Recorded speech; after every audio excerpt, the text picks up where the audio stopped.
ৰাইজৰ দলৰ এজন মুখপাত্ৰই বৰ বেয়াকৈ জাৰিলে হিমন্ত বিশ্ব শৰ্মা আৰু পীযুষ হাজৰিকাক। হয়, তেওঁ ভিডিঅ'ত কৈছে যে এই ভিডিঅ'টো আপোনালোকে যিমান পাৰে সিমান শ্বেয়াৰ কৰক। তেওঁ বহুত সাহসেৰে পীযুষ হাজৰিকাক কি ক'লে, আচলতে পীযুষ হাজৰিকাৰ বিষয়ে হিমন্ত বিশ্ব শৰ্মাৰ বিষয়ে কি ক'লে, বৰ বেয়াকৈ এইবাৰ জাৰিছে। আৰু লগতে গৌৰৱ গগৈৰ বিষয়ে কি ক'লে, গৌৰৱ গগৈৰ বিষয়ে এই ব্যক্তিজনে আচলতে কি ক'লে, আপোনালোকে ভিডিঅ'টো যদি চাই নহয় আপোনালোকে চকু আঁতৰ নহ'ব ভিডিঅ'টোৰ পৰা। আপোনালোকে কথাখিনি যদি ভাল ধৰণে শুনে, হয়তো ভিডিঅ'টো আপোনালোকে পাইছে বহুতে চাবলৈ, কিন্তু যিসকলে নাই পোৱা সেইসকলৰ বাবে মই ভিডিঅ'টো লৈ আহিছোঁ। আপোনালোকে ভিডিঅ'টো চাওক, কথাখিনি শুনক, বহুত গুৰুত্বপূৰ্ণ কথা অলপ ব্যক্তিজনে আগবঢ়াইছে। আৰু তাৰ আগতে যদি কোনোবা নতুনকৈ মোৰ চেনেলটো আহিছে, চেনেলটোত এটা লাইক আৰু চেনেলটো ছাবস্ক্ৰাইব কৰিবলৈ নাপাহৰিব। তেতিয়াহ'লে ভিডিঅ'টো চাওক আপোনালোকে। আমি সকলোৱে জানো যে গৌৰৱ গগৈক ভাৰতবৰ্ষৰ সদনে শ্ৰেষ্ঠ সাংসদ বুলি ঘোষণা কৰিছিলে। তেখেতৰ কাৰ্যদক্ষতা, তেখেতৰ হিন্দী আৰু ইংৰাজীৰ এক যি মননশীল ভাষণ, যি উদাত্ত ভাষণ, সেই ভাষণে কেৱল অসমবাসীৰেই নহয় সমগ্ৰ ভাৰতবাসীৰ হৃদয়ত এক স্থান লাভ কৰিবলৈ সক্ষম হৈছে। আমি সেইখিনি কথা সকলোৱে জানোৱেই। কিন্তু মোৰ ক'বলগীয়া বিষয়বস্তুকেইটা হৈছে অসমৰ মাননীয় মন্ত্ৰী শ্ৰীযুত পীযুষ হাজৰিকা ডাঙৰীয়াই কিছুমান ভুল তথ্য জনসাধাৰণৰ সন্মুখত দাঙি ধৰি গোটেই বিষয়বস্তুটো এক বেলেগ ফালে লৈ যাবলৈ প্ৰচেষ্টা চলোৱা আমি দেখিবলৈ পাইছোঁ।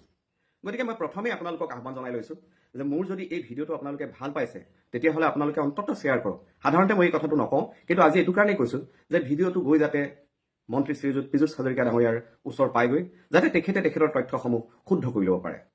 প্ৰথম কথা, তেখেত মাজুলীলৈ আহি কিছুমান তেখেতে বক্তব্য ৰাখিছে গৌৰৱ গগৈ ডাঙৰীয়াৰ সম্পৰ্কত। আৰু আমি দেখিছোঁ যে এটা অসমৰ নিউজ চেনেলে এটা সংবাদ প্ৰচাৰ কৰি আছে যে গৌৰৱ গগৈ ডাঙৰীয়া আহি পেলাই মিছাকৈ হেনো কৈছিল যে মাজুলীত এখন দলঙৰ কথা এসময়ত UPA চৰকাৰে যেতিয়া তৰুণ গগৈ ডাঙৰীয়া অসমৰ মুখ্যমন্ত্ৰী হৈ আছিল, সেই সময়তেই মাজুলী আৰু যোৰহাট সংযোগী এখন দলং নিৰ্মাণ কৰাৰ যোজা কৰা হৈছিল। কিন্তু মাজুলীৰ কিছু দল সংগঠনৰ কিছু ব্যক্তিয়ে সেই বিষয়বস্তুটোত বাধা আৰোপ কৰিলে বা বিৰোধিতা কৰিলে কাৰণে দলংখন নহ'লে। এই কথাটো পীযুষ হাজৰিকা ডাঙৰীয়াই মিছা বুলি প্ৰতিপন্ন কৰিব বিচাৰিছে। কিন্তু মাজুলীৰ সৰহ সংখ্যকেই নহয়, আমি তেতিয়া মাজুলীত নাছিলোঁ, তেতিয়া আমিও জানিছিলোঁ যে সেইটো সম্ভৱ 2011-12 চনৰ কথা হ'ব, যেতিয়া এই দলংখন নিৰ্মাণৰ কথা চলিছিল। আৰু সেই সময়ত যোৰহাট মেডিকেল কলেজৰ আধাৰশিলা স্থাপন কৰা হৈছিল। সেই সময়তে ঢলা শদিয়াৰ সেই একেদিনাখনেই ঢলা শদিয়া দলঙৰ আধাৰশিলা স্থাপন কৰাৰ কথা আছিল। আৰু সেই একেদিনাই যোৰহাট আৰু মাজুলী সংযোগী এখন দলঙৰ আধাৰশিলা স্থাপন কৰাৰ কথা আছিল।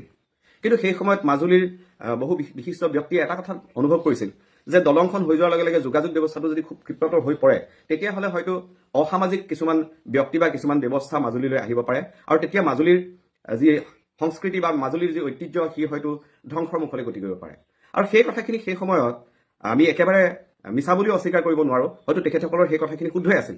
আৰু সেই কথাটোৰ কাৰণেই মাজুলীৰ পৰা কিছুসংখ্যক ব্যক্তি গৈ দিল্লীতো তেখেতসকলে ধৰ্ণা দিছিল যে মাজুলীৰ দলং নালাগে বুলি। এই কথাটো মাজুলীৰ সকলোৱে জানে। কিন্তু আপুনি কৈ আছে, পীযুষ হাজৰিকা ডাঙৰীয়া, আপুনি কৈ আছে যে এই কথাটো এটা ভুল কথা বুলি কৈ আছে গৌৰৱ গগৈ ডাঙৰীয়াই যি কথাটো কৈছিল। আৰু গৌৰৱ গগৈ ডাঙৰীয়া এটি সন্মান সহকাৰে কথাটো কৈছে আৰু একাংশ দল সংগঠন বুলি কৈছে, সমগ্ৰ মাজুলীবাসী বা সমগ্ৰ মাজুলীৰ দল সংগঠন বুলি কোৱা নাই। গতিকে কথাটো আপুনি অকণমান স্পষ্ট কৰি ল'ব।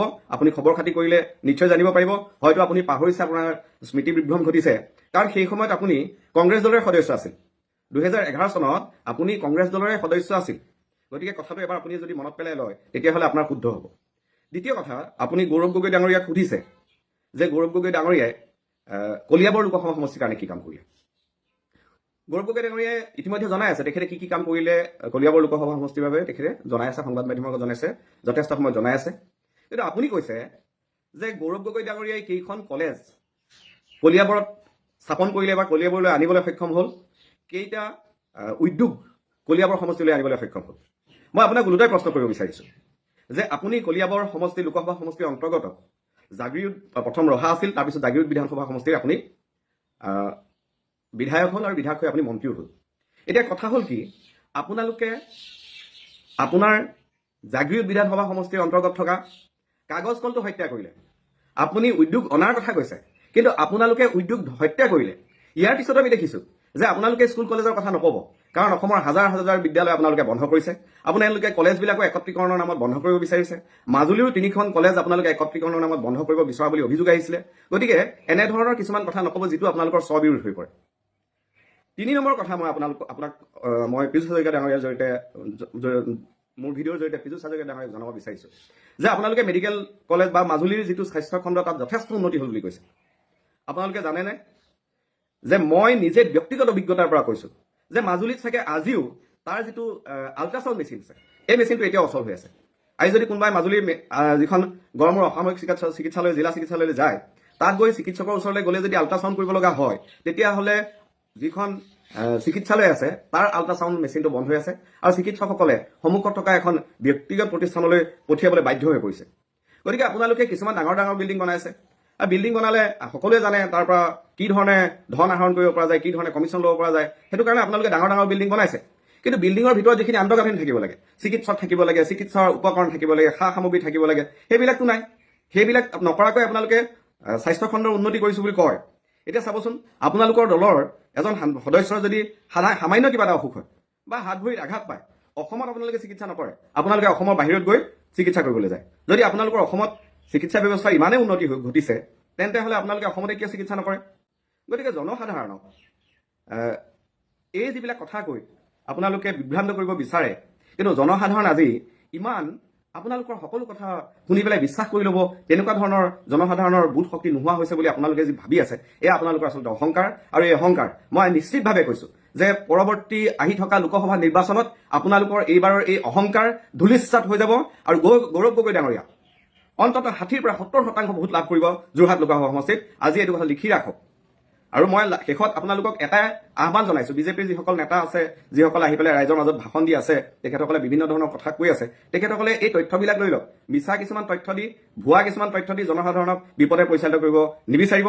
কাৰণ অসমৰ জনসাধাৰণে বুজি পাইছে যে আপোনালোকে কেনেধৰণে জনসাধাৰণক কোন পথলৈ নি আছে, অসমখন কেনেকৈ আপোনালোকে ধ্বংসৰ দিশলৈ নি আছে, এই কথা আপোনাৰ সকলোৱে, অসমৰ সকলোৱে বুজি পাইছে লাহে লাহে। আৰু সেইবাবে এইবাৰ দেখিব, এইবাৰ লোকসভা নিৰ্বাচনত আপোনালোকৰ অৱস্থা অতি বেয়া। সেয়ে মই আমাৰ জনসাধাৰণ, মোৰ বন্ধু সকলোকে আহ্বান জনাইছোঁ যে অহা যি লোকসভা নিৰ্বাচন, এই নিৰ্বাচনত অতি সুস্থিৰ এক সিদ্ধান্ত আমি সকলোৱে ল'ব লাগিব। আমি এনে এজন ব্যক্তিক পাইছোঁ, গৌৰৱ গগৈদেৱৰ দৰে, যাক ভোটটো দি অন্তত আমি গৌৰৱ অনুভৱ কৰিম যে আমি এজন ভাল মানুহ, এজন সবল ৰাজনীতিকক, এজন সবল সাংসদক আমি পুনৰবাৰ সংসদলৈ নিৰ্বাচিত কৰিছোঁ।